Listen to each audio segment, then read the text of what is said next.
Le Sommet international de l'éducation du futur réunit une soixantaine de conférenciers du monde entier. Des pionniers et des innovateurs issus du monde de l'éducation, bien évidemment, mais également des êtres inspirants, issus des chemins de sagesse ou des chemins d'apprentissage et de créativité dans différents domaines. Les arts, les sciences, l'économie, le lien avec la nature, le sport, etc. Des expériences et des chemins de vie qui sont un formidable enrichissement pour le monde de l'éducation. Le professionnalisme des traductions, en simultané, et l'incroyable richesse de toutes ces conférences offrent un horizon de point de vue vaste et varié, très complet, qui en font au final une véritable formation professionnelle pour les enseignants, les éducateurs et tous les professionnels de l'éducation, mais également une formation à la parentalité consciente et une formation individuelle à la vie consciente.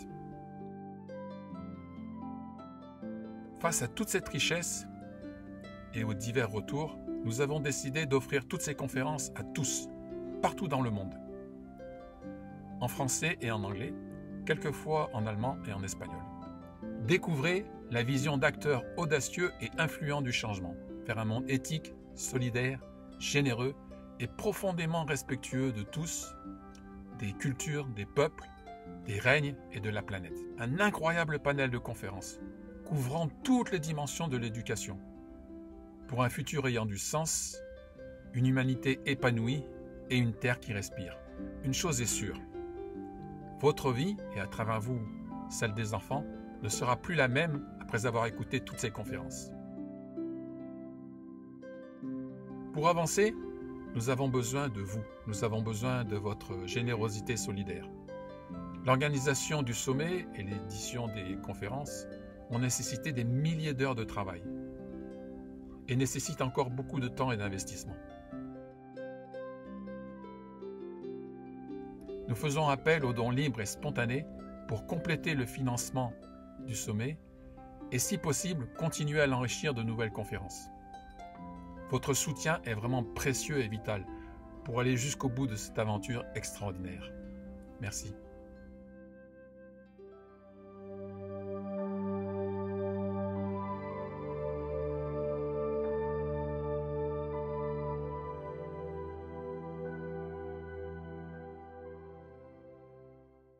Satyana, you're going to present your wonderful... Satyana, I'm going to present, je vais représenter, votre message d'éducation que vous avez développé. Et je suis très intéressée. Vous avez déjà présenté une partie. Vous avez déjà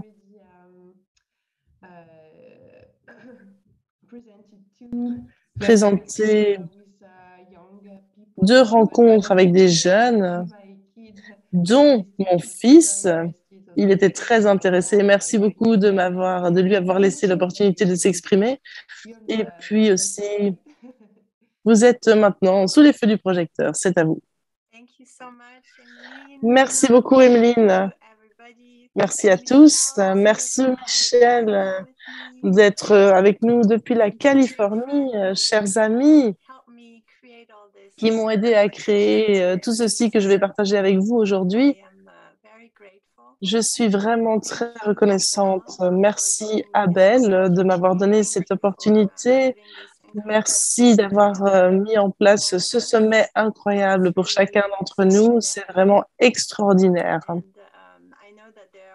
Et je sais qu'il y a des professionnels également ici qui sont là pour vous apprendre des outils, pour vous montrer différentes visions. Et puis, il y a des familles avec des enfants qui sont sans doute curieux d'apprendre. Vous êtes tous les bienvenus et j'espère que nous allons pouvoir vous inspirer et peut-être vous permettre de comprendre mieux les choses. Alors, dans cette conférence, Abel m'a demandé de parler du voyage initiatique qui m'a permis de créer le modèle d'éducation I-We avec les expériences de ma vie. Et donc, je vais faire ceci avec des images. parce que dans l'une de mes vies, j'ai été photographe et j'adorais passer du temps à prendre des photos. Et étant donné qu'il y a beaucoup de voyages dans le monde, j'ai fait beaucoup de voyages, je vais partager mon écran et vous allez pouvoir voir les photos que j'ai prises. Et je vais donc vous expliquer toute l'histoire. Est-ce que vous voyez tous mon écran? Oui? Parfait, ça fonctionne. Donc, nous ne sommes pas tous nés leaders ou chamans. Nous devenons. Voilà, ça c'est le titre de ma conférence. C'est la première chose dont on a parlé quand on a rencontré Abel, parce que je pense vraiment cela.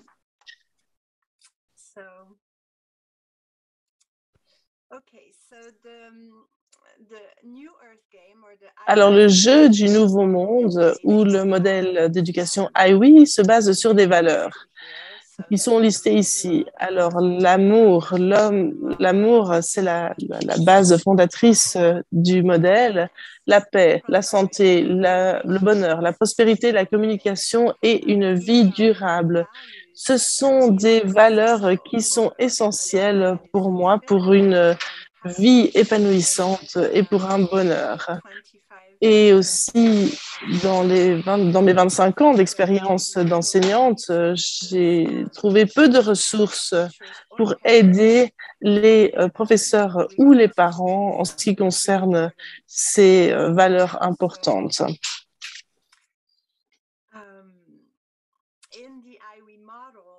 Alors, dans le modèle IWI, il y a les bases du modèle. Le modèle a été créé en Californie et l'amour, c'est le plus important. Je l'ai mis donc dans le haut de la pyramide. Et puis, je me suis dit, mais dans le haut, c'est vraiment tout petit, je n'aime pas ça. Puis, on l'a remis en dessous, puis on l'a laissé en haut. Et donc, vous pouvez voir également, nous pensons que les enfants sont comme des fleurs, comme des lys. Ils sont tous uniques. Moi, j'aime beaucoup les lys. C'est l'une de mes fleurs favorites. Mais même sans lys, toutes les fleurs sont différentes.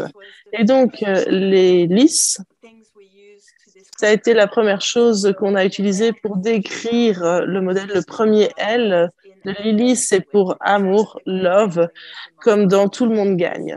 La deuxième lettre dans Lily, c'est I pour imagination et toute forme de créativité et d'expression.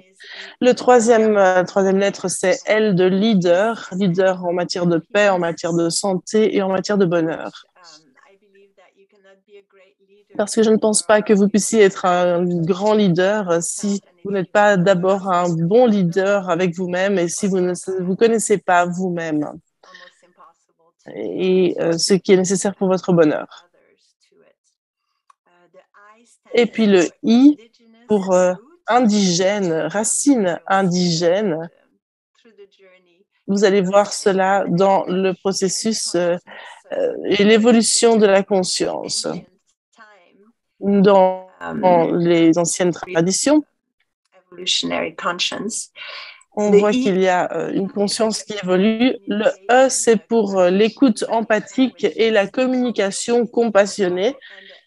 C'est essentiel. Et puis le S pour vie durable, service et autoréalisation via le yoga. Donc, comme vous le voyez, l'amour est au-dessus et en français, l'amour est en dessous. Alors ici, vous voyez tous les endroits où j'ai voyagé dans ma vie. Je suis allée dans différents endroits, j'ai eu beaucoup de chance. Et c'était une passion dès le départ. Moi, je devais voir le monde et donc c'est ce que j'ai fait. Et au départ, j'ai voyagé parce que j'étais en quête signification pour ma vie, alors que après, dans la deuxième partie, là, c'était plutôt pour mettre en place un système éducatif et apprendre les différents systèmes en place dans les différents pays du monde. J'ai commencé mon voyage en France. Moi, je suis née à Caen. Et puis, je suis allée aux Pays-Bas pendant 1 an lorsque j'étais toute jeune parce que j'ai vu également qu'il y avait cette phrase No mud, no lotus. Ce que on nous enseigne, c'est que la mode, c'est tout ce qui est lié aux problèmes, aux difficultés. Et je pense que ça, c'est mon expérience de la vie. Alors là, vous voyez, ça a l'air très glamour, tout ça. C'est Cannes, c'est le festival du film de Cannes. Et vous voyez, au milieu, il y a mon père avec cette belle voiture. Donc, ça a l'air tout a l'air très bien de l'extérieur. Mais lorsque vous regardez à l'intérieur, c'était beaucoup plus compliqué que ça. Cette image représente toutes les personnes que je considère comme très inspirantes et qui ont fait la différence dans le monde grâce à leur amour et à leurs enseignements. L'une des choses qui est arrivée quand j'avais des difficultés lorsque j'étais jeune, c'est que j'ai été bénie par l'Église catholique. Et ceci m'a permis de me connecter avec le divin. Ça a été vraiment une grâce salvatrice. Je vais revenir un petit peu aux images pour vous parler de mon enfance afin que vous puissiez comprendre d'où je viens.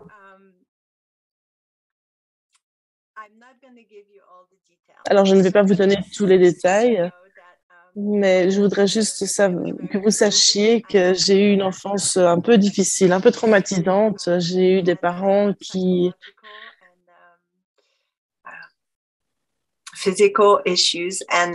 avaient des problèmes psychologiques et physiques.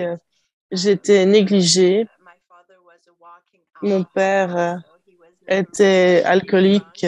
Il n'était jamais vraiment sous, mais il était sous en permanence, en fait. Et donc, il vivait en marge de la vie. Et puis, ma mère s'est suicidée quand j'avais 6 ans. Et donc, j'ai eu une enfance difficile et ce n'était pas vraiment un environnement très sain dans lequel m'épanouir. Comme je l'ai dit, les choses sont devenues tellement horribles quand j'ai eu 5 ans que mon père m'a mis dans un internat quand j'avais 5 ans avec des sœurs parce que j'étais tellement anorexique que je ne mangeais pas. Et donc, vous pouvez imaginer que mon adolescence, mon enfance n'ont pas été vraiment très roses parce qu'à l'époque, on ne s'occupait pas de moi. Selon moi, je n'avais pas de valeur et on ne pouvait pas m'aimer. Mais tout ceci m'a aidé à me créer une carapace. Comme je vous l'ai dit, j'ai vraiment été bénie d'aller à l'école catholique et lorsque je suis rentrée des Pays-Bas après le suicide de ma mère, j'ai été dans un internat pendant 3 ans et vous pouvez voir sur la photo que j'avais l'habitude d'aller parler à Marie. Elle me donnait toute l'énergie dont j'avais besoin que je n'avais pas de ma mère. Et pendant 3 ans, cela a bien été. Mais lorsque mes camarades ont appris que ma mère s'était suicidée, quelqu'un a dit un jour, mais vous savez, les personnes qui se suicident, en fait, elles sont punies. On n'est pas supposé se suicider. C'est le pire que l'on puisse faire. Et c'est même pire que d'aller en enfer. Les gens qui se suicident, ils sont perdus pour toujours. Et moi, j'avais 9 ans et je me suis dit, non, ce n'est pas possible. Comment est-ce que Dieu, qui n'est qu'amour, qui est si puissant, peut punir quelqu'un qui souffre comme ma mère. Et cela m'a poussée à aller dans un autre endroit. Et cela m'a poussée également à me tourner vers des personnes qui ne sont qu'amour. En tout cas, c'est la description de Dieu que l'on m'avait donnée à cet endroit. Et ce n'était pas, en fait, ce n'était pas cohérent ce qu'on m'avait dit. Et donc, à l'adolescence, mon père a décidé de m'envoyer aux États-Unis. Il m'a donné le choix. Il m'a dit, voilà, tu peux choisir. Tu peux aller en Angleterre ou aux États-Unis pour apprendre l'anglais. Et donc, j'ai décidé d'aller aux États-Unis. J'ai toujours bien aimé les États-Unis. Et donc, c'était aussi une grâce salvatrice. Et à l'époque, je voulais travailler dans les écoles pour devenir assistante sociale, pour aider les enfants comme moi qui avaient souffert. Et mon père m'en a dissuadé. Il m'a dit, tu dois faire une école de commerce pendant 2 ans. Et donc, je n'ai pas eu l'opportunité de faire cela. Et puis aussi, la souffrance dans mon enfance a eu un impact sur mes notes à l'école. Lorsque j'ai quitté l'école catholique et que je suis allée dans une école privée, là, mes notes ont vraiment commencé à chuter. Quelque chose s'est passé parce que tout était illogique et donc j'avais loupé un épisode. Et je me disais que moi, je n'avais pas de valeur, qu'on ne pouvait pas m'aimer. Et lorsque je suis revenue des États-Unis, la première chose que je voulais faire, c'était de repartir pour fuir toute ma réalité. Et donc, je suis allée à New York. Et New York, c'était extraordinaire parce que c'était comme une montagne russe, parce qu'il y avait des bonnes choses. Il y avait la chanson New York, New York. Si vous pouvez le faire à New York, vous pouvez le faire partout. Et moi, je me suis dit, bah oui, si je peux le faire à New York, je vais y arriver. New York, ce n'était pas facile comme endroit pour vivre. Et donc, au début, j'étais jeune fille au père, j'étais dans une famille, on s'occupait de moi. Et j'avais beaucoup de liberté, je gagnais bien ma vie, mais je voulais plus de liberté. Et donc, j'ai quitté cette famille au père et j'ai essayé de sortir toute seule. Et puis, ce qui s'est passé à New York, c'est que j'ai commencé à fréquenter des gens dans le domaine de la musique. J'ai toujours aimé la musique et je me suis dit que c'était sympa. Et puis là, il y avait évidemment de la drogue et j'ai commencé à prendre de la drogue pour me sentir mieux. Et ensuite, je suis allée à Hollywood 3 ans plus tard, où j'ai commencé à développer l'une de mes autres passions. Et j'avais d'abord la passion des enfants, mais moi, je ne croyais pas dans le système éducatif. Et donc, j'ai commencé à devenir photographe dans le domaine de la musique. Et je prenais des photos de toutes mes idoles. Donc, j'étais vraiment, je m'amusais, j'avais 20 ans. J'étais à Hollywood. C'était vraiment, il y avait les étoiles que je photographiais, mes stars. J'étais vraiment très bien. Alors, dans le coin supérieur droit, vous voyez Arville. C'est quelqu'un que j'ai rencontré pendant mon cheminement et il me racontait toujours l'histoire des 2 loups. Nous avons 2 loups entre eux. L'un veut nous autodétruire parce qu'il n'a pas confiance en nous. Et puis, il y a l'autre. Et j'ai compris au début que ma première expérience de vie a été difficile et je ressentis pourtant de l'amour. Et les animaux m'ont beaucoup aidé. Et donc, à New York, j'ai oublié de dire que j'ai également découvert le yoga et ça aussi, ça m'a sauvée. Et donc, j'ai suivi des cours dans un petit bâtiment et 1 heure et demie après avoir fait mon premier cours de yoga, je me suis dit, waouh, je ressens cette énergie je me sentais optimiste. Il y avait la chanson New York, New York qui résonnait dans ma tête et je me suis dit, waouh, en 1 heure et demie, ça m'a vraiment changé, c'est extraordinaire. Et la professeure de yoga fait partie du programme IWE et elle enseigne le yoga aux enfants. J'y reviendrai plus tard. Et donc, à Los Angeles, à cause de la drogue, je me suis dit, si je ne rencontre pas des gens extraordinaires, si je n'avais pas rencontré, pardon, des gens extraordinaires pendant mon processus de développement, je ne m'en serais pas sortie parce que vraiment j'étais loin. Et j'ai eu heureusement un éveil spirituel qui m'a permis de m'en sortir.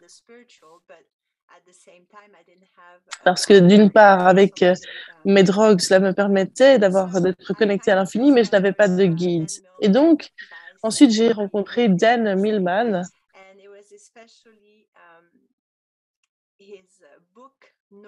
Et c'est son livre, Pas de moment ordinaire, que vous voyez là. No Ordinary Moments, pas de moments ordinaires, ça c'est comme ma Bible. Pour ceux qui connaissent Edgar Tolle et le pouvoir de maintenant, eh bien, Dan Millman en parlait également 10 ans avant.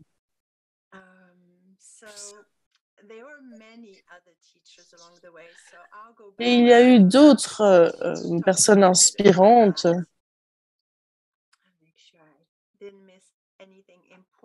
Voilà, j'espère que je n'ai pas oublié quelque chose d'important que je voudrais partager avec vous. Je regarde mes notes pour être sûre que je n'ai rien perdu.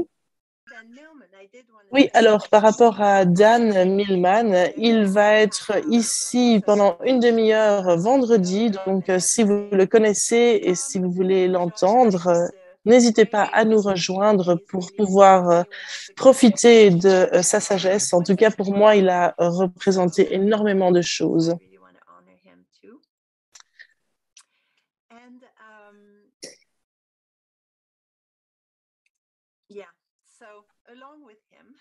Et puis, avec lui et d'autres professeurs,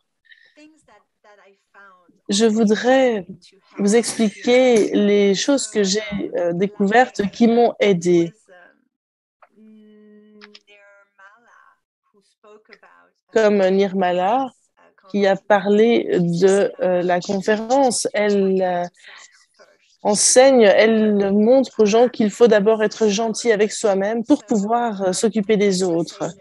C'est comme ce qu'ils disent dans les avions. Si jamais il y a un accident, il faut d'abord mettre votre masque vous-même avant de vous occuper des autres. C'est la raison pour laquelle ce processus a eu lieu à Los Angeles. C'était vraiment un processus qui ressemblait à des montagnes russes parce que je cherchais, je me guérissais, j'étais à la recherche de la liberté et dans le même temps, j'avais du mal. Et donc, l'une des difficultés, c'est que j'ai eu une douleur physique très forte à cause parce que j'avais été abusée quand j'étais petite, surtout dans mon dos. Et cela me faisait tellement mal que je devais trouver des gens pour qu'ils m'aident. Et en fait, c'était de nouveau une bénédiction parce qu'en fait, si je n'avais pas eu cette douleur, je serais peut-être morte. Et en fait, cette douleur m'a fait demander de l'aide pour me soulager. Et là, j'ai trouvé d'autres enseignants. La première personne que j'ai rencontrée, c'était un kinésiologue. Il a été fantastique parce que j'avais très peu de souvenirs de mon enfance et d'ailleurs, quelqu'un a parlé dans la conférence, je pense que c'était Valéria, elle a dit, elle a expliqué comment l'importance de guérir de traumatisme parce que lorsqu'on est traumatisé, on est bloqué. Et pour moi, je pense que je devais aussi apprendre à guérir de mes traumatismes et ce kinésiologue m'a aidé à identifier les douleurs dans mon corps. Par exemple, en une session, je me sentais mal, comme si j'avais des nausées et il a commencé à me toucher, il a commencé à voir mon corps et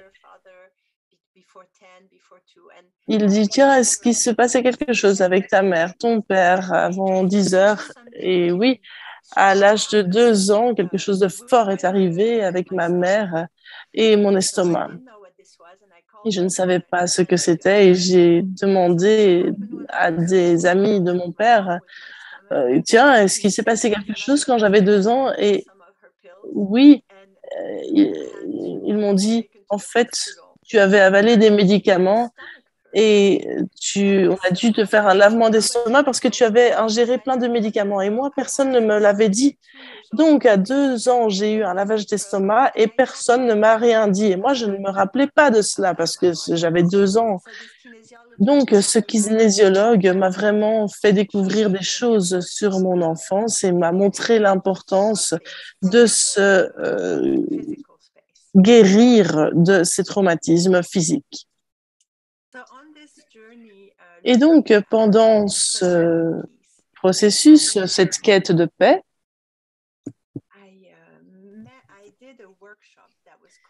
j'ai fait un atelier qui s'appelle Omega. Omega, c'est un atelier extraordinaire qui a pris 3 jours et tous les gens qui ont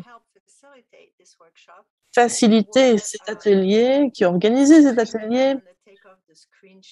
Alors, attendez, je vais enlever cet écran comme ça, vous pouvez tous vous voir. Donc, les gens qui ont organisé cet atelier étaient tous des bénévoles.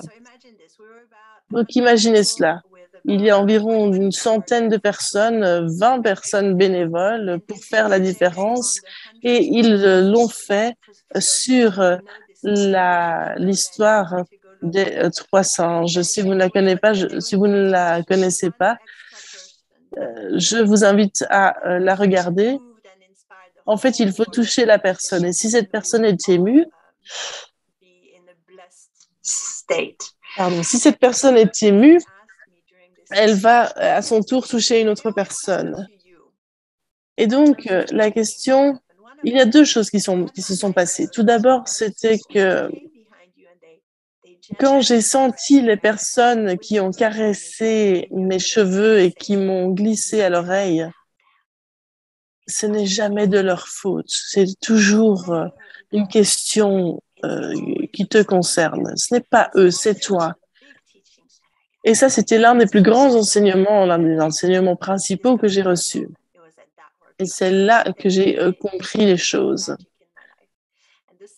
Ils m'ont beaucoup aidé. Et puis la deuxième chose, c'est que si vous pouviez changer le monde, si tout dépendait de vous, s'il n'y avait rien d'autre, si vous alliez changer le monde, comment le feriez-vous? Et là, je me suis dit, eh bien, si je peux le faire, je commencerai par les enfants.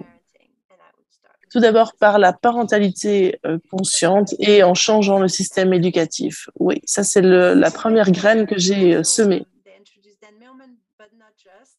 Alors, il y a eu Dan Millman, il y a aussi Richard Bach, Stephen Covey qui a écrit un livre sur 700 habitudes.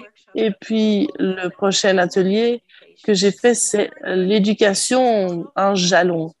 Donc, Landmark Education, c'est un atelier qui a lieu dans beaucoup de pays et en France. Et ici, je parle de la France parce que je suis née en France et que j'étais revenue en France entre-temps. Ils appellent cela une secte.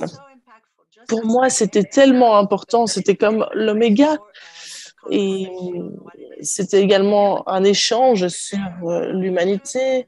Et ils ont 183 visions différentes de voir la vie, de voir de comment les humains voient la vie. Et ce qui était bien, c'est qu'ils n'enseignaient pas uniquement aux adultes, mais aux enfants aussi de 8 à 13 ans et aux adolescents qui pouvaient recevoir la même éducation que les adultes en 3 jours. Et ça, c'était vraiment extraordinaire, selon moi. Et donc, j'ai été tellement touchée par cela que je voulais assister à cela et j'ai passé 10 jours au Forum des jeunes à Los Angeles et au Forum des adolescents. Et ils avaient également une formation pour les parents qui durait 3 heures, pendant laquelle ils expliquaient les différentes distinctions aux parents. C'était extraordinaire lorsqu'ils disaient des choses comme quel est le parent parfait, quel est l'enfant parfait. Et il n'y a pas d'enfant parfait, il n'y a pas de parent parfait. Et en tant qu'enfant, on pense souvent que on doit tout à nos parents et il y a deux manières de regarder cela. Si vous choisissez d'avoir un enfant, vous êtes responsable de faire de votre mieux pour être le meilleur parent. Mais dans le même temps, ils ont pensé à quelque chose d'autre et ils ont dit, si votre parent ne vous devait rien, si le fait qu'il vous ait donné la vie soit suffisant. Et là, je me suis dit, waouh, ça c'est une nouvelle vision. Et donc, dans cet atelier, j'ai changé un système de pensée que j'avais parce que ma mère s'était suicidée et lorsqu'elle l'a fait, elle a écrit une lettre de suicide à sa mère, mais elle n'a rien dit pour moi. Et en fait, j'ai découvert qu'elle s'était suicidée quand j'avais 9 ans. J'ai toujours pensé qu'elle avait eu un accident de voiture. Et la vision était la suivante. En fait, j'ai arrêté de penser qu'elle ne m'aimait pas. Au départ, je pensais qu'elle ne m'aimait pas parce qu'elle ne m'avait pas laissé de mots ni rien du tout. Mais elle devait écrire à sa mère. En fait, elle a été tellement traumatisée, ma mère. Donc, j'avais cette idée que ma mère m'avait abandonnée et qu'elle ne m'aimait pas. Et dans ce forum, il y avait une femme là qui avait une mère qui n'était pas bien psychologiquement et elle s'en occupait. Et elle se plaignait parce que dans le forum, il y avait 150 personnes dans la salle et lorsque quelqu'un voulait partager quelque chose, la personne se levait et elle parlait devant tout le monde. Et le coaching avait lieu. Et donc, cette femme a dit, ma vie est tellement difficile, j'essaye de faire une vie normale, mais ma maman me pose toujours des problèmes, elle m'appelle, elle fait des choses incroyables et je dois m'occuper d'elle. Et là, je me suis dit, waouh, si ma mère ne s'était pas tuée, eh bien, en fait, ce serait moi qui serais à sa place. Et là, j'ai changé mon point de vue en disant, ma mère m'a épargné de cela. Elle m'a épargné ce type de vie en se suicidant. Et donc, aucune de ces deux visions n'est la vérité, mais la manière dont on choisit de voir les choses vous permet de vous sentir en puissance ou de vous sentir comme une victime. Et ça a été vraiment très important pour moi. Et mon rêve, c'est de vouloir créer des ateliers de 3 jours pour des enfants, pour des adolescents qui puissent avoir ce type de distinction parce que je me suis dit, ceci devrait faire partie des systèmes éducatifs. Ça doit être quelque chose que les enfants doivent avoir avant d'entrer dans le monde professionnel. Quoi d'autre? What else on this journey?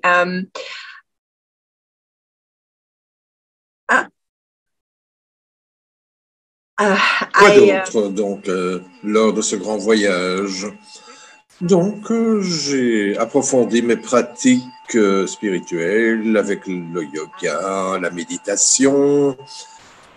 J'ai rencontré des personnes qui m'ont aidé avec mon corps, donc relâcher, se débarrasser de la colère, par exemple, des exercices. Et une autre personne, c'était Marianne Williamson, une autre personne très importante pour moi. Elle m'a d'abord influencé par son livre La valeur des femmes.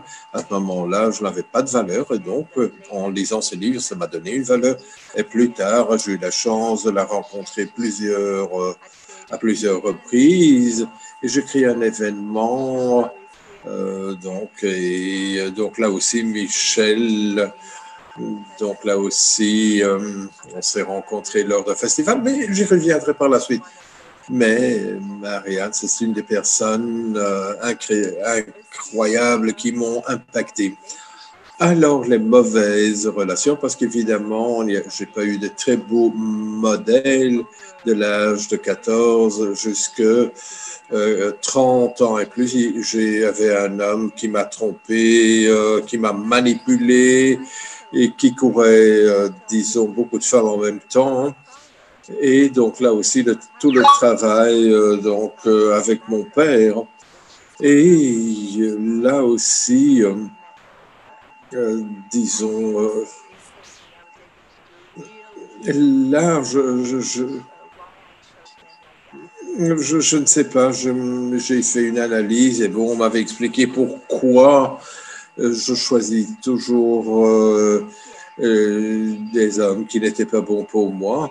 Et bon, jusqu'à la fin où disons, je lui ai pardonné, j'ai fait une méditation approfondie où je l'ai pardonné et c'était fait. Et donc, j'ai mis fin aussi à cette relation de 6 ans qui était malsaine et cela m'a vraiment libéré. Mais bon, j'ai dû apprendre des choses. Enfin, bon, j'ai eu la chance de connaître une femme, Alison Armstrong, avec qui j'ai étudié de longues années également, qui m'a formé. Elle, il y a énormément de choses sur son site et donc j'ai découvert, j'étais au début d'une vingtaine d'années et elle a eu la même éducation. Et donc, j'ai également l'aidé pendant 10 ans dans tous ses ateliers de travail. Et j'ai appris énormément de chances. Et là, donc, c'était les 3 professeurs qui m'ont beaucoup aidé. Mais après tout ce travail, tout d'abord, disons, les extrêmes de l'être femme, de l'être homme, donc les extrêmes. Mais bon, j'ai appris énormément de choses sur cette relation et c'était vraiment formidable. Alors finalement, à l'âge de 35, j'en avais marre de tout cela, enfin, c'est-à-dire la plus grande partie de tout ça. Et comme vous le voyez, ce n'était pas une seule personne qui m'a aidé, mais il y a beaucoup de personnes qui m'ont aidé. C'est ce que je dis dans l'éducation. Pour moi, il y a donc un professeur qui enseigne tout à tous les enfants. Ce n'est pas possible. C'est d'autres personnes qui doivent être passionnées, tout comme dans les cultures indigènes. Les personnes, ils suivent leur passion et les enfants apprennent par la transmission, par l'observation. Donc, ce n'est pas uniquement la connaissance que l'on retrouve dans les livres.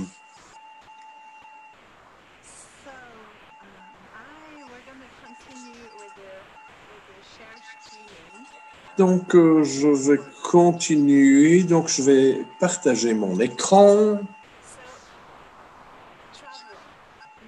Les voyages maintenant, bon, étant donné que je voulais enrichir mon âme, je voulais donc voir autre chose que ma famille d'origine. Donc, j'ai suivi le chemin des anciennes pyramides.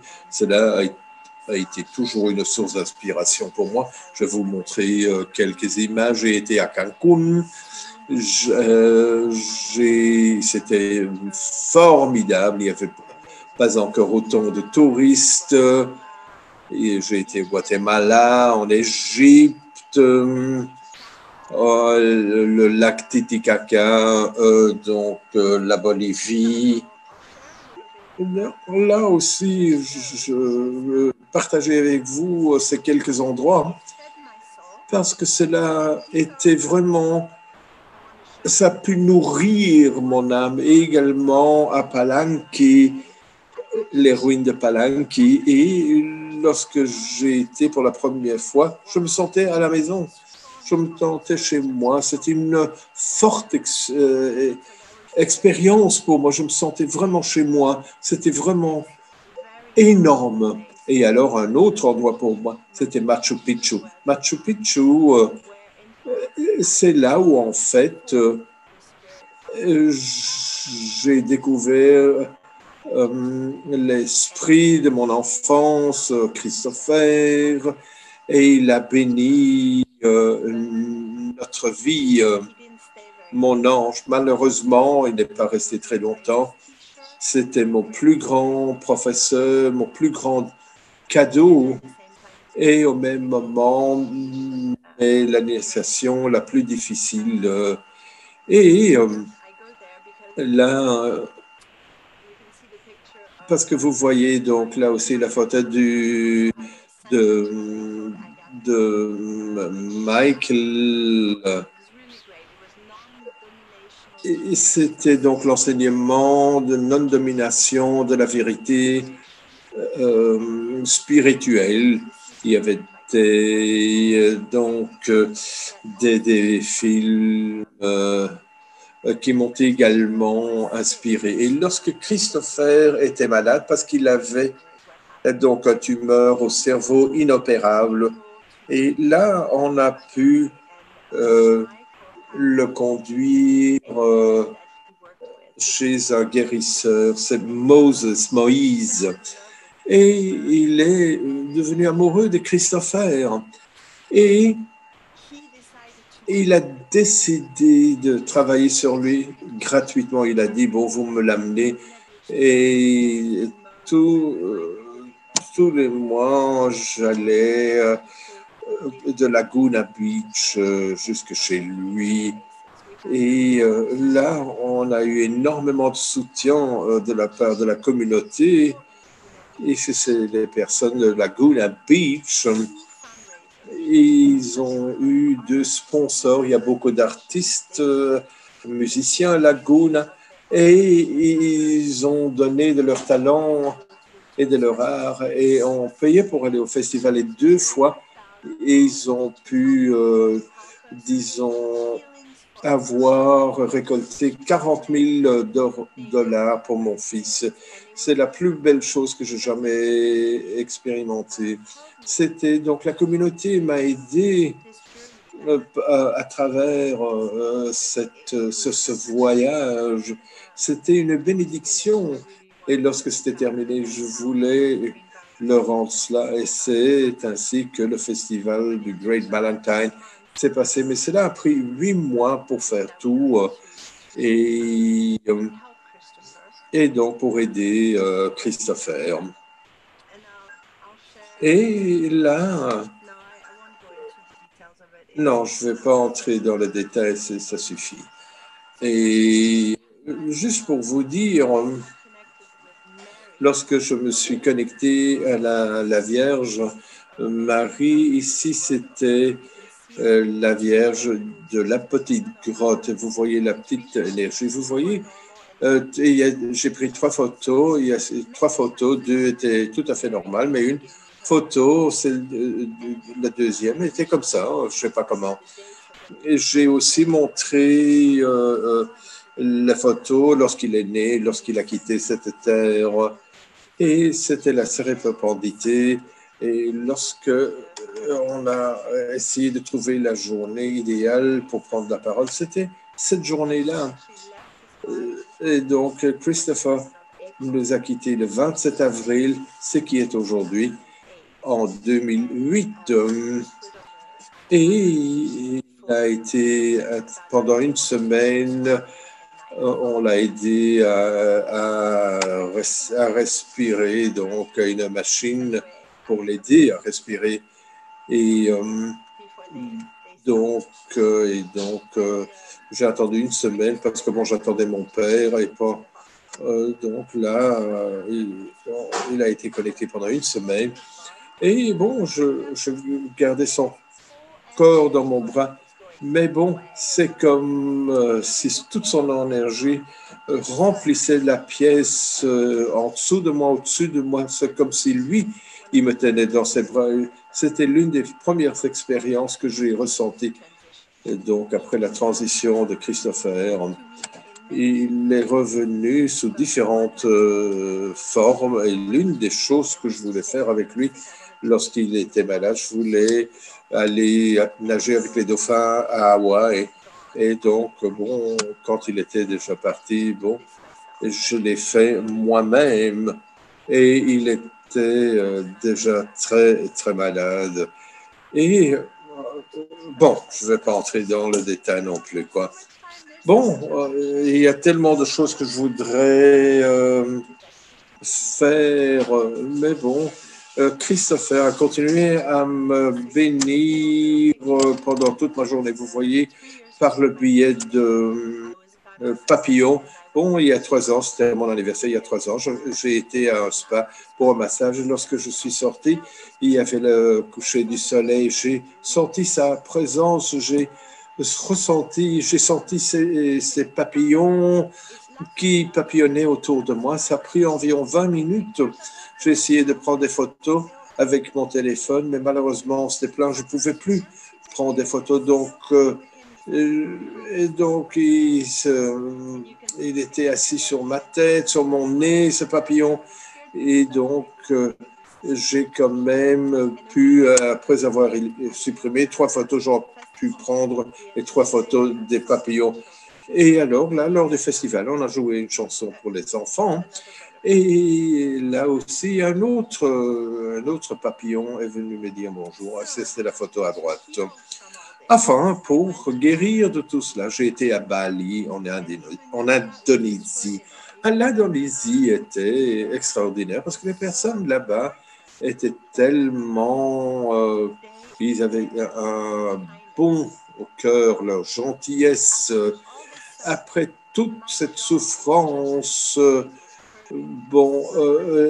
j'avais tellement mal, disons, aux joues, tellement que j'avais pu sourire.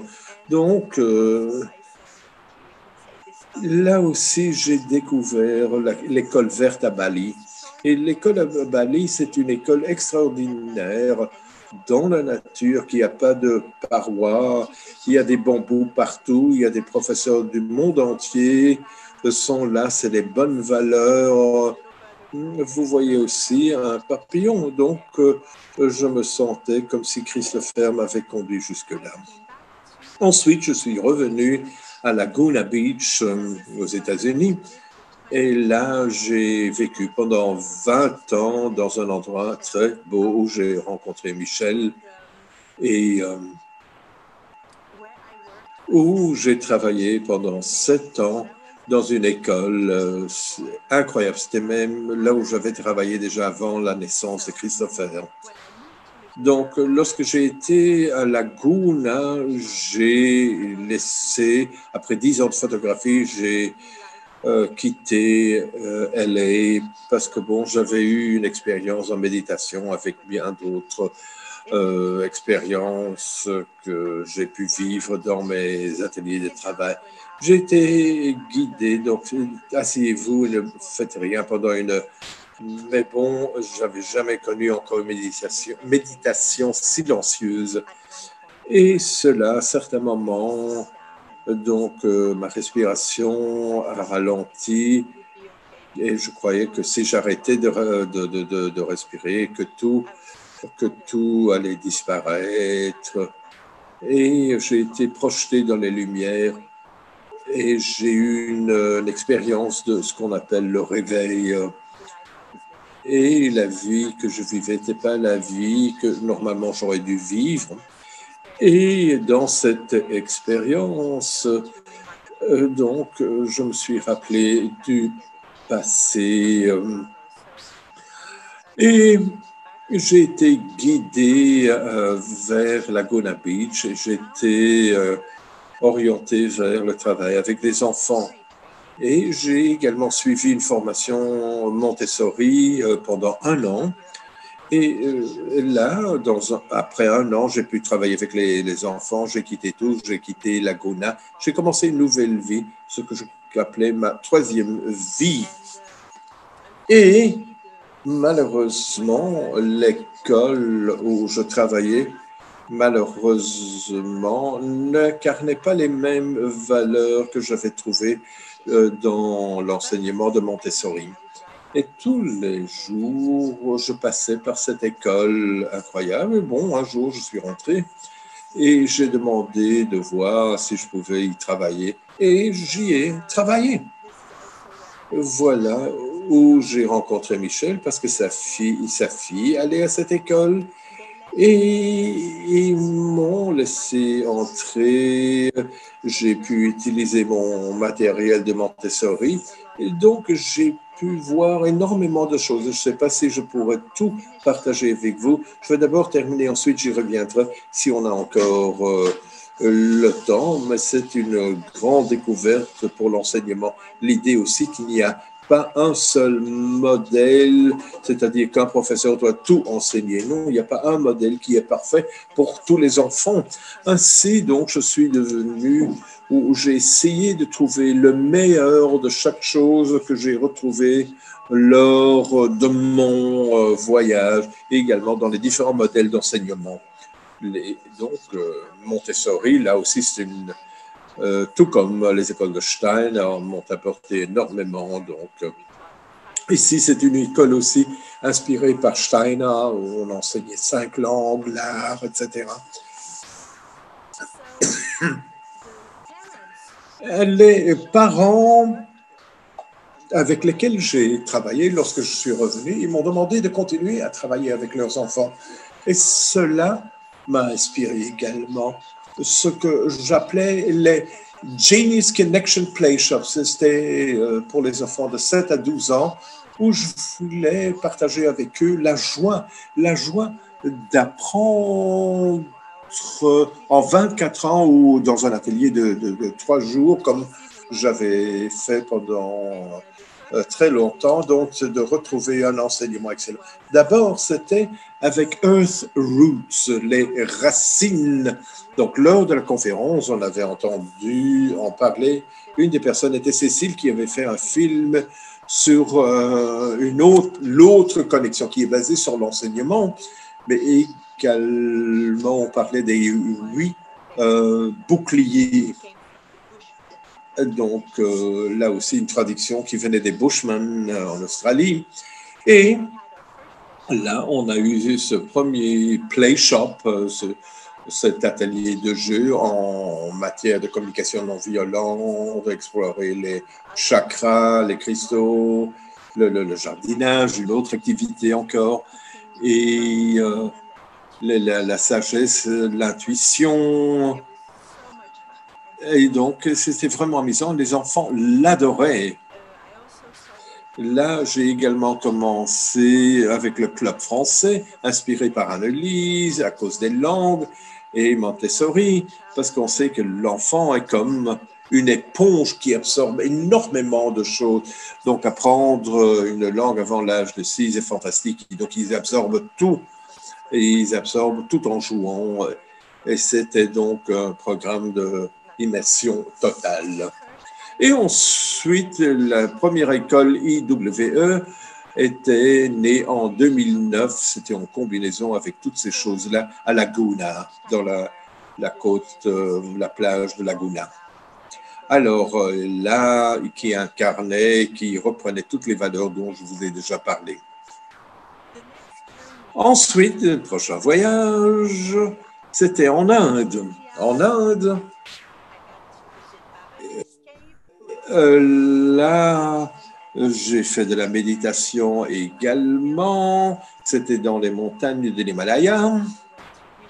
J'ai été à Rishikesh, tout voir où les Beatles se trouvaient. J'ai été assis tout près de Ganges. J'ai également pratiqué le chant, comme vous voyez. Donc, Bhakti Fest, c'est un festival que j'ai fait pendant 10 ans avec Michel également. Et là, on parlait de chanter. C'était comme Woodstock, mais sans les drogues. Tout le monde était connecté, on partageait. Donc, tout cela était également, il fait partie du modèle. C'est une référence pour la vie. Et au milieu, vous voyez Larissa, on va encore parler d'elle par la suite. Krishna Das, donc des personnes formidables. Ensuite, je suis arrivé à Auroville, et où c'est donc l'enseignement de la mer. Et l'école qui était basée sur Auroville était à Delhi.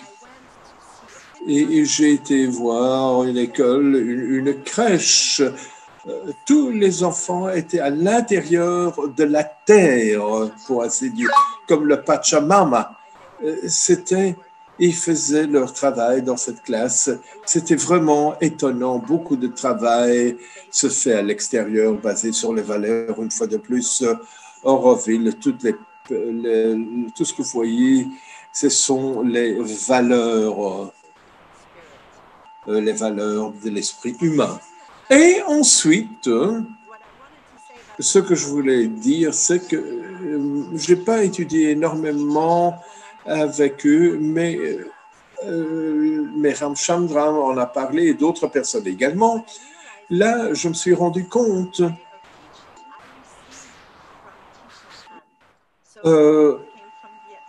donc qu'il y avait quelque chose au Vietnam, Thich Nhat Hanh, et donc là, j'ai eu la chance de le rencontrer. Et c'est donc, c'est aussi où on parlait du moment présent, l'état de l'esprit, et l'enseignement intégral et la pratique. Donc, se travailler, se promener, communiquer en pleine conscience. Et Thich Nhat Hanh, il adore les enfants, il a écrit un livre avant, il a écrit un livre sur les professeurs heureux qui changent le monde. Ça a été également traduit en français. Donne différentes techniques, instruments pour pratiquer tout cela avec les enfants. C'est donc un livre qui s'adresse aux enfants, mais aussi aux professeurs. Et alors, de grande influence aussi sont les livres d'Anastasia, qui est venue de la Russie. Donc, je n'ai pas été en Russie, mais j'étais nourri avec cet enseignement. Anastasia a créé des écoles en Russie et c'était des endroits où les enfants et les adultes ont créé ensemble. D'abord, ils ont construit l'école ensemble, tout le monde a participé. Même les tout petits enfants, ils ont peint peut-être un morceau de bois, une tuile, tout le monde a fait ce qu'il pouvait faire. Donc d'abord, réunir l'espace que nous voulons étudier. Tout le monde y a contribué. Et donc, cela fait partie également de ce modèle. Quoi d'autre? Et ce que tout le monde apprenait les uns des autres, parce qu'il n'y avait pas un professeur qui connaissait tout. Tout le monde prenait un peu de tout le monde. Et donc, il y avait les professeurs qui apprenaient des autres et inversement. Et alors, il y avait le livre, le ABC d'être parent de façon consciente. Et 7 mois après, il a téléchargé un livre. Donc,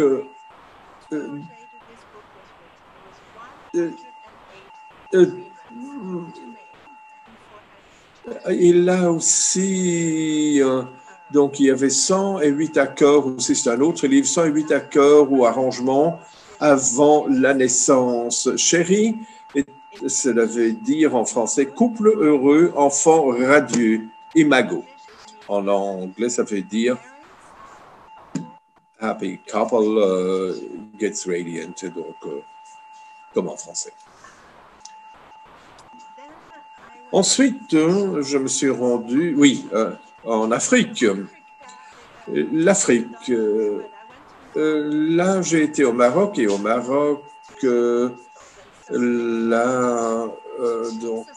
ici, cette image où on parle des cristaux, parce qu'une autre influence dans ma vie, c'est difficile à dire, qui m'a influencé, c'était donc avoir cette connexion très forte avec les minéraux. Et je suis toujours attiré par les rochers, par les minéraux. Donc, je ramène tous ces rochers, ces cristaux chez moi d'ailleurs.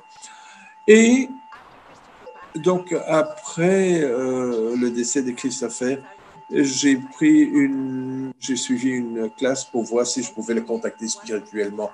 Et lors d'une de ces classes, Francis est venu me rendre visite et dit « J'ai une mission pour vous. Est-ce que vous pouvez l'accepter ?»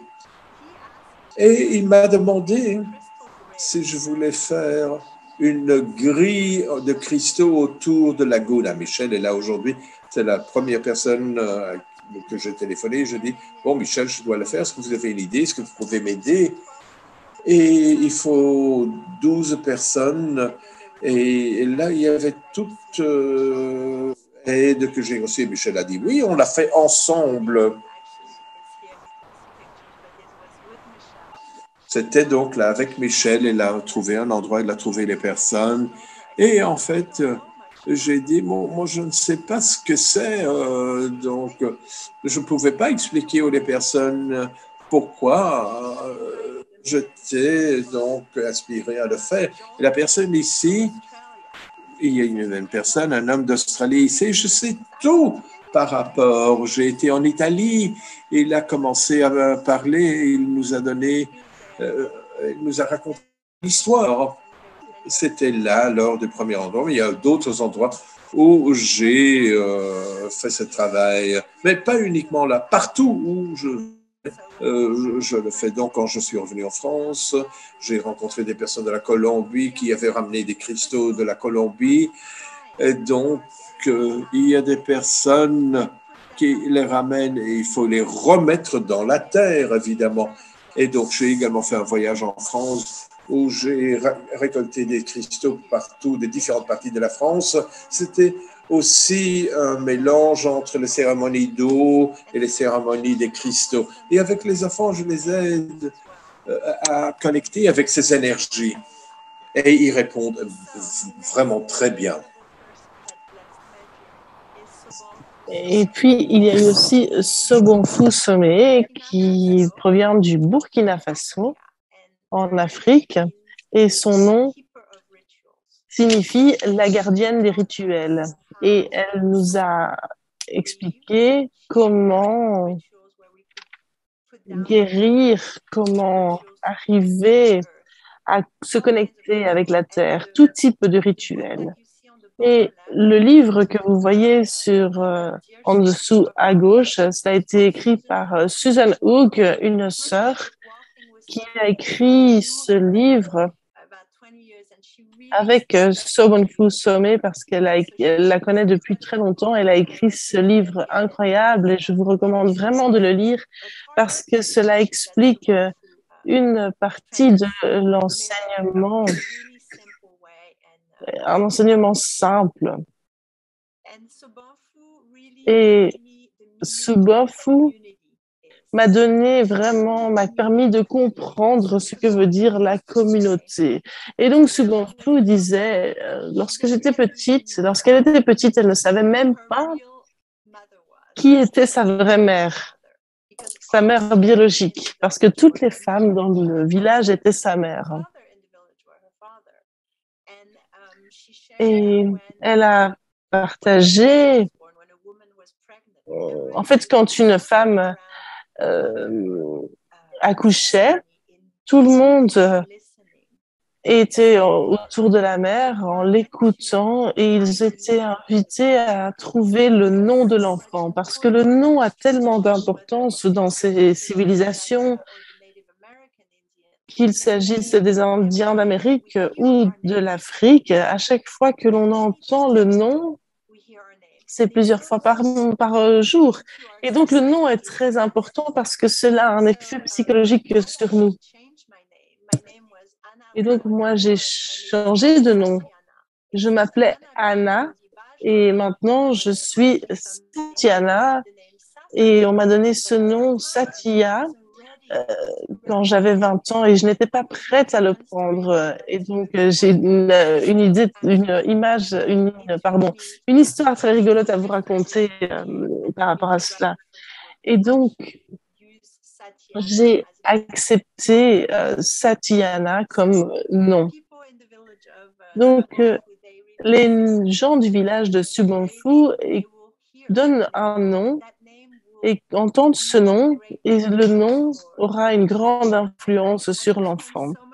Je pourrais passer beaucoup de temps à parler de Subonfu et son éducation incroyable, mais je vous invite à vraiment découvrir son éducation, son système éducatif via ses livres et via le livre de Suzanne. Malheureusement, elle a quitté son corps il y a 3 ans et n'est plus avec nous. Alors, à Laguna Beach, avec Michel, nous avons fait également d'autres choses. Alors, la photo en bas que vous voyez, c'est le Grand Rocher. Et le Grand Rocher provient d'une prophétie des natifs américains qui ont dit que ce Grand Rocher allait se casser. Mais si il se cassait, alors ça allait être la fin du monde. Donc, heureusement, en fait, il ne s'est pas coupé en deux. Il n'y a qu'une petite partie qui s'est cassée. Et puis, nous avons été aussi avec Michel dans d'autres régions. Elle fait de la radio. Elle a également un show à la radio. On appelle la Awakening Code Radio. Et il faut dire que elle a fait son premier événement et je l'ai un petit peu poussée là-dedans et maintenant elle est allée si loin, elle est autonome, elle a déployé ses ailes. Et puis nous avons fait également un voyage en France, je l'ai ramenée en France, je lui ai fait faire le cheminement de Marie-Madeleine et là, on est allé à un concert qui était incroyable et à la fin, on a rencontré même Sting. Et vous nous voyez également avec Nassim de l'autre côté, qui est pour moi le père de la physique quantique, de la nouvelle ère, qui a pris le relais après Einstein, selon moi.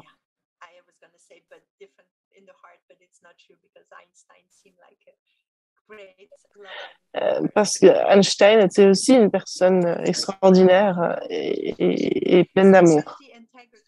Donc voilà, c'est l'endroit où nous allons régulièrement pour nous guérir par le son. C'est un endroit incroyable. Vous pouvez regarder cet endroit sur Internet. Et puis Michel m'a emmené faire un voyage extraordinaire sur un bateau. C'est une expédition avec les dauphins que nous pouvons faire tous les mois où nous jouons de la musique, où nous chantons ensemble. C'est donc des communautés qui entrent en connexion avec les dauphins dans l'océan. Moi, vraiment, ça me manque énormément, Michel. Il faut que je te dise que j'en redemande. Alors, voici les autres sœurs. Une autre sœur qui est Larissa Stone, une chanteuse incroyable, elle fait du théâtre, elle est coach, enseignante. Elle a commencé un atelier de méditation tous les jours à 11h11 du matin pour créer plus de paix et une révolution. Vous pouvez la retrouver sur Facebook. Vraiment, elle fait un boulot incroyable. Et donc, on continue. Ce temps passe si vite. Maria Montessori et Steiner, j'en ai déjà parlé. Et donc, maintenant, nous allons passer à l'autre influence qui est le moment où j'ai passé avec 3 tribus américaines. Tout d'abord, il y a les Lakota, au-dessus, au milieu, il y a les Hopi et puis il y a les Navajo. À l'époque, j'étais également impliquée avec le mouvement de Transition Town et à Laguna Beach, il y avait cela aussi. Et comme je vous l'ai dit, je voulais revenir au sein des communautés qui avaient lancé un festival, le Green Valentine's Festival, qui visait à sensibiliser sur une vie durable. Lorsque nous sommes allés à rencontrer les Navajo, on a visité une école, l'école Star, et c'est une école incroyable où ils ont un enseignement basé sur les valeurs à tous les niveaux. En fait, ils enseignent les traditions, ils enseignent aux enfants de ne pas perdre leurs racines, qu'ils puissent écrire leur nom dans leur propre langue, qu'ils puissent se faire un abri, qu'ils apprennent à cuisiner, qu'ils apprennent des choses sur la nature, la tradition. Et donc, vous voyez aussi que là, ils avaient des sacs en plastique à droite en bas parce qu'ils avaient nettoyé la rivière. Et puis, nous avons également les cérémonies avec les Hopi, avec Dr. Emoto. Nous avons fait une cérémonie pour la fermeture d'une centrale nucléaire en Californie. Et nous avons prié, on a chanté. Nous avons célébré l'énergie de l'eau avant que Dr. Emoto ne décède lui aussi, malheureusement.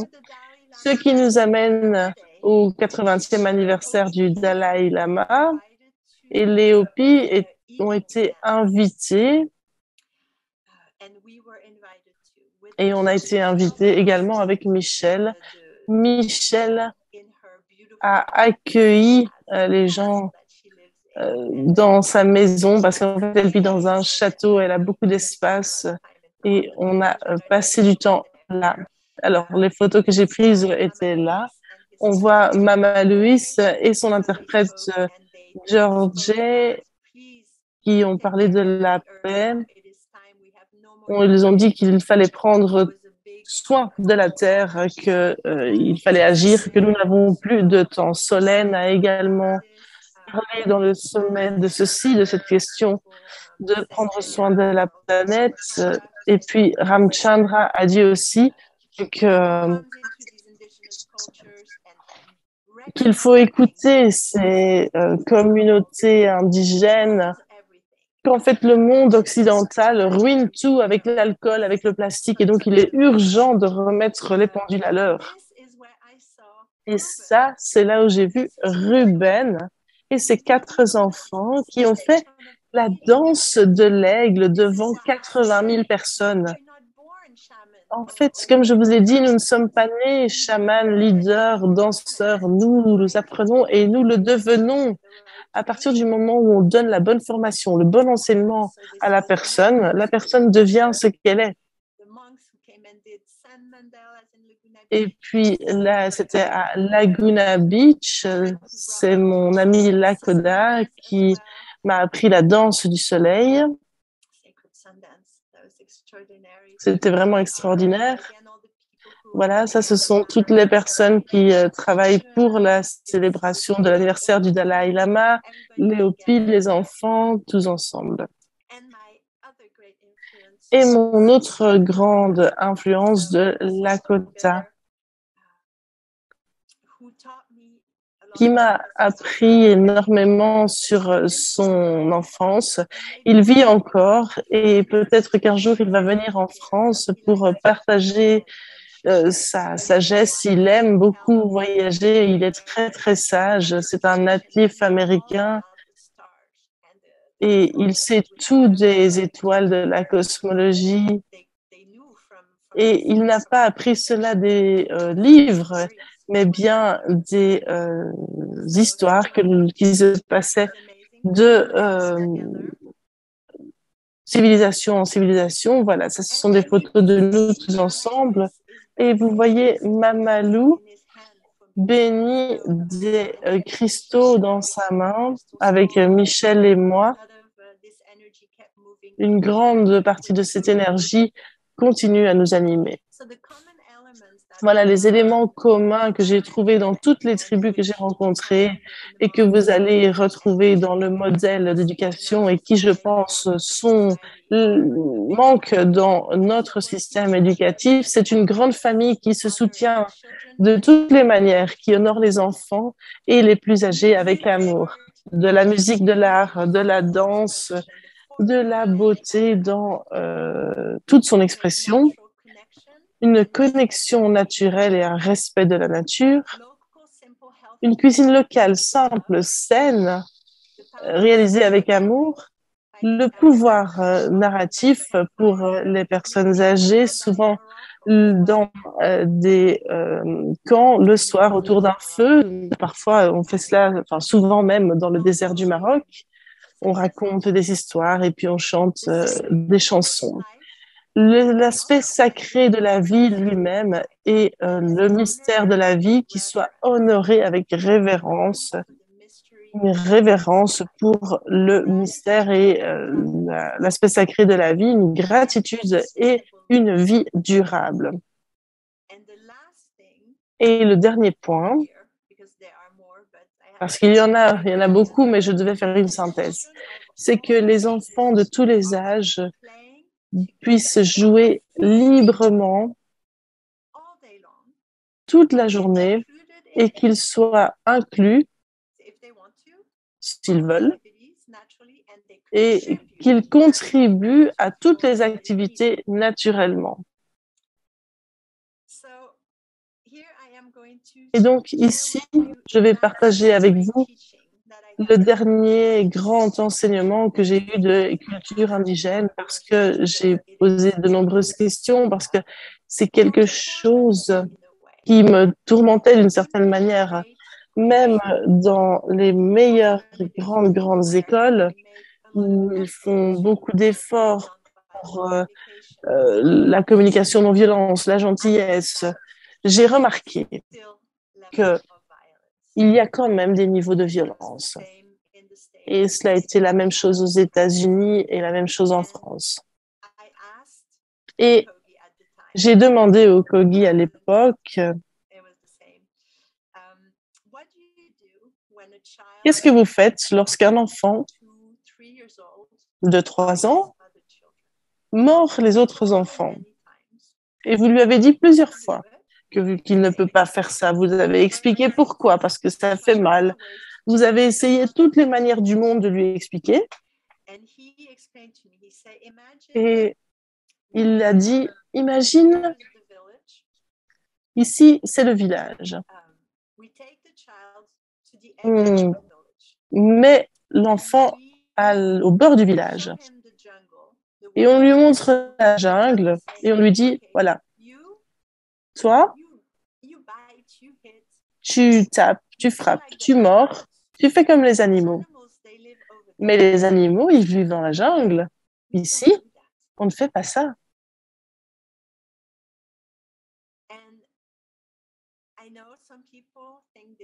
Et je sais que certaines personnes pensent que c'est assez violent, mais lorsque vous regardez leur visage. Lorsque vous regardez les activités de ces indigènes, ce sont des gens très pacifiques qui ne sont qu'amour et paix.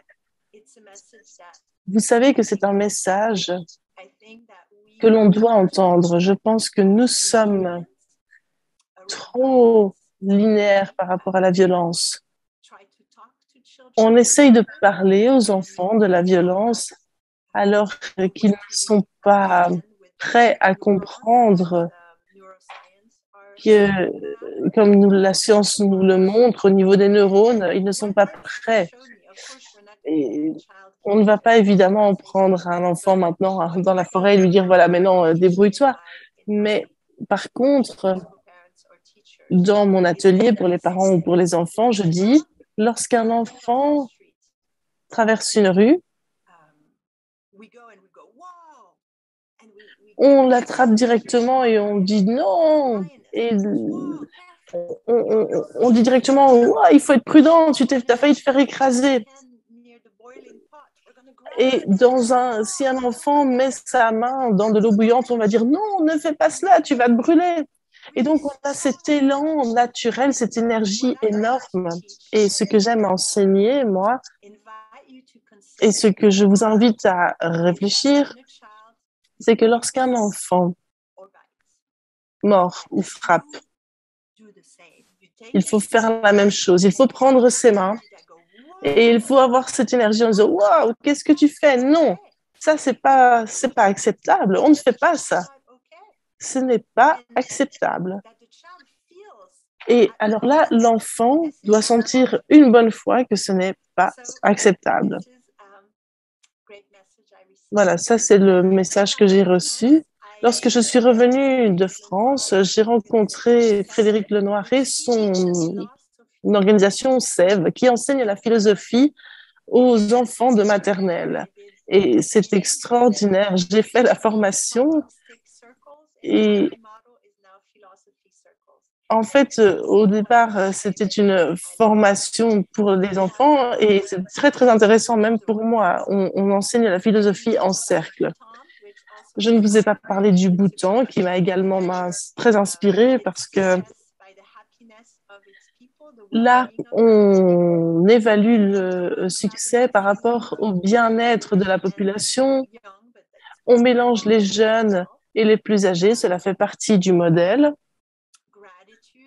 La gratitude. La paix commence avec nous. Il y a différentes manières d'enseigner la paix. Il y a la communication non violente, le yoga, la parentalité en pleine conscience, le couple en pleine conscience. Si les parents sont bien ensemble, alors l'enfant sera bien également. Il y a différentes manières d'enseigner la paix. Mais le plus important, c'est de l'enseigner le plus tôt possible. Et donc, le Dalai Lama a dit, si chaque enfant qui médite si chaque enfant médite à l'âge de 8 ans, nous aurions la paix sur la terre. Et John Lennon a dit, imaginez tous les gens qui vivent en paix. On utilise des marionnettes, on utilise des instruments de musique, des tambours, la pratique de l'intuition, on développe l'intuition, l'autoréalisation via le yoga, via le feng shui pour trouver le bonheur. Et le jeu du nouveau monde, je l'ai gardé pour la fin, c'est en 3 parties. Il y a d'abord la parentalité en pleine conscience avec Chéri, le jeu du nouveau monde avec un jeu de cartes qui comprend une formation pour les parents et pour les enseignants. Et puis, il y a le chakra yoga pour enfants et pour les familles qui invite les familles à se rassembler et à éduquer les enfants autour de différentes valeurs. Cela peut être un soutien local ou en ligne. Voilà, ça c'est le jeu. Et puis, je crois que je vais m'arrêter ici pour vous laisser un peu de temps pour poser des questions s'il y en a. Ah oui, non, j'ai oublié quelque chose. Paranadat, qui est notre partenaire pour l'aspect éducationnel du jeu, parce que pour le modèle IWE, c'était pour des petits-enfants jusqu'à 6-7 ans. Lorsqu'un enfant sait comment lire, écrire, il sait comment être gentil avec les autres, comment être heureux, comment bien manger, et cet enfant doit être libre de suivre ses passions, de tester avec ses mains. Et les parents et les professeurs doivent pousser les enfants à développer cette manière unique de comprendre la raison pour laquelle ils sont sur Terre. Et j'ai rencontré également un membre de Happy Parents qui va d'ailleurs s'exprimer dans quelques jours. Et cette femme a créé tout un système d'éducation de l'école maternelle jusqu'au brevet des collèges, c'est-à-dire le 3e degré en France. Et pour qui comprend toutes les parties qui manquent dans le système IWE. Et donc, les enfants peuvent prendre une carte d'un autre jeu. Et nous développons différents jeux au niveau éducatif. D'ailleurs, elle va vous en parler dans sa conférence. Alors, on pratique le leadership. On enseigne le leadership aux plus jeunes. On apprend avec tout son corps. On apprend la gratitude, etc. Très bien. Bon, alors je vais m'arrêter là pour le PowerPoint et je vais maintenant répondre à vos questions si vous en avez. Merci beaucoup, Satyana. C'est toujours un vrai plaisir, c'est très inspirant de vous écouter. Alors, nous avons des messages en disant que vous êtes une source d'inspiration pour Aurore, Nathalie et Michel. Je n'ai pas vu de questions, il me semble. Eh bien, alors, s'il n'y a pas de questions, je vais vous partager encore quelques photos. Parce que les photos, ça en dit long. Voilà. Là, on enseigne aux enfants à s'orienter dans la ville. On fait des excursions dans la ville avec des cartes pour qu'ils puissent se déplacer d'un point à l'autre, pour qu'ils puissent s'orienter également dans la forêt, dans la nature. On enseigne également l'art. Et puis, vous voyez, cette petite fille sur la gauche, c'était ça. Tessa était à la table ronde en anglais. C'est donc la petite fille Tessa avant d'aller chez Annelise. Yeah. Ah, il y a une question.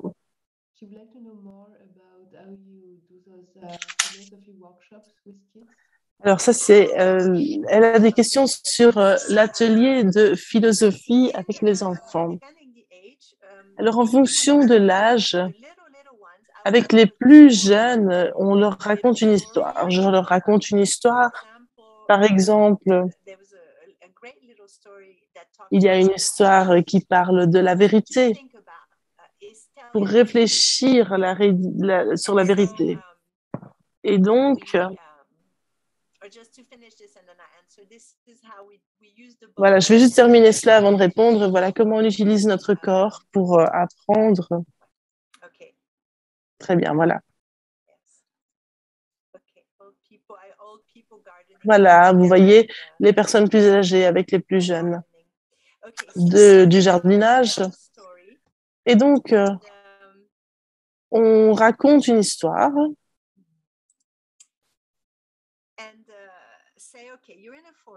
Et on dit, voilà, tu es dans une forêt. Non, tout d'abord, on dit, qu'est-ce que tu penses du mensonge? Est-ce qu'on peut dire un mensonge? Le mensonge, ce n'est pas bien. On ne peut pas mentir. Et donc là, on raconte une petite histoire. Eh bien voilà, tu es dans la forêt, tu marches et on voit une maman cerf et un petit cerf et ils gambadent dans la forêt. Et 5 minutes plus tard, on voit un chasseur qui dit « Est-ce que vous avez vu un cerf ici ?» Qu'est-ce que vous diriez? Est-ce que vous lui diriez « Oui, oui, oui, on a vu un cerf, il est allé par là ?» Ou alors vous diriez « Non, non, moi j'ai rien vu. » Ou alors vous diriez « Ben non, il est allé de l'autre côté. Oui, oui, on l'a vu, mais il est allé de l'autre côté. » Et donc, les enfants commencent à réfléchir et chacun aura une réponse différente. Et donc, c'est comme ça qu'on enseigne la philosophie aux plus petits. Et puis, on écoute les réponses et on ne leur dit pas ce qu'ils devraient dire. Quand ils répondent, on dit, voilà, ça c'est intéressant de voir comment chaque personne pense. Il n'y a pas une bonne réponse ou une vérité. Il n'y a pas une vérité, ou peut-être qu'il y en a une, mais en tout cas, dans l'esprit des gens, il y a plusieurs vérités, différents points de vue. Et ça, voilà, c'est comme ça qu'on leur enseigne la philosophie. Et je travaille également avec des adolescents. Et pour les adolescents, j'utilise mon jeu Chéri pour la parentalité en pleine conscience. Et à ce moment-là, ils vont discuter des différentes cartes, par exemple, du temps pour vous-même ou du nettoyage, une activité de nettoyage. Qu'est-ce que vous en pensez? Est-ce que c'est l'homme, la femme qui doit nettoyer ou est-ce qu'on doit engager une personne pour nettoyer? Est-ce que vous êtes d'accord qu'il y ait des personnes qui se baladent nues chez vous? Est-ce que vous seriez d'accord que votre grand frère prenne un bain avec votre petite sœur? Qu'est-ce que vous pensez du respect, de l'amour? Et donc, on utilise ces cartes également pour enseigner la philosophie aux adolescents. Merci, Satyana. Vous savez, avec votre petite histoire, on peut dire que nous ne sommes pas... Pour le chasseur, on peut dire, tiens, nous, on ne regarde pas la nature comme vous la voyez, donc on ne peut pas vous répondre. Oui, voilà. Après qu'ils aient analysé les différentes possibilités, parce que beaucoup vont dire évidemment non, non, moi je ne l'ai pas vu, ou alors ils vont dire non, il est allé de l'autre côté. Et en fait, lorsque vous dites ça, vous n'êtes pas en train de mentir. En fait, vous avez simplement fermé un œil. Et puis aussi, si vous ne vous sentez pas, si vous n'avez pas envie de répondre, on peut simplement dire ben, je n'ai pas envie de vous répondre. On n'est pas obligé de répondre. Ça, il faut bien comprendre. On n'est pas obligé de mentir. Il y a toujours une vérité. Il y a toujours une réponse possible. Merci beaucoup, Satyana. Merci, merci pour cette aventure. Merci d'avoir partagé une partie de votre vie. C'est fantastique de voir comment cette intelligence de la vie est en fait une éducation par essence. Oui. Je voudrais juste ajouter, si j'ai encore une minute, pour mon amie Michelle, si elle voudrait intervenir, parce qu'elle a pris le temps d'être avec nous, si elle voulait intervenir. Bien sûr, oui, oui. Michelle de Californie, bien sûr, bienvenue. Merci beaucoup pour m'avoir invité. Vraiment, quand j'ai écouté l'intervention, quand j'ai vu tout ce que vous avez fait, c'est très inspirant.